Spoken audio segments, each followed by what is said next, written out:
Hello, and welcome to XQ, the Zero Trust Data Protection Platform. This demo will provide an overview of the audit tools in the XQ dashboard. Zero Trust compliance is critical when sharing data. By using XQ audit tools, all exporting of data can be controlled through the sharing of encryption keys once information has been locked. After logging in, on the left-hand side, you will see Audit Tools, Export and Unlock. Let's review Export first. The purpose of export is to export message encryption keys belonging to the transmission of your team. These can be used to restore messages, even after keys are no longer available online or have been revoked. You can select the days of availability, the user roles, which contacts, and the format of key which is available in JSON and CSV.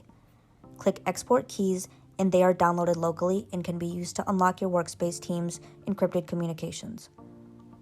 In order to unlock your secured data with the exported keys, select the Unlock section from the left-hand navigation bar. Drag and drop your keys into the appropriate area.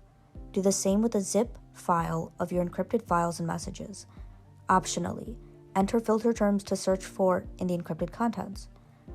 Click Unlock Data to decrypt your messages. Decrypted files and messages are readable through the XQ online browser. Download all relevant messages. With audit tools, you and your team can efficiently and securely control the export of all secure data. Now you can communicate safely and securely with customers and coworkers. For more information on XQ's parameterless Zero Trust Data Protection Platform and products, check out our website at xqmsg.com.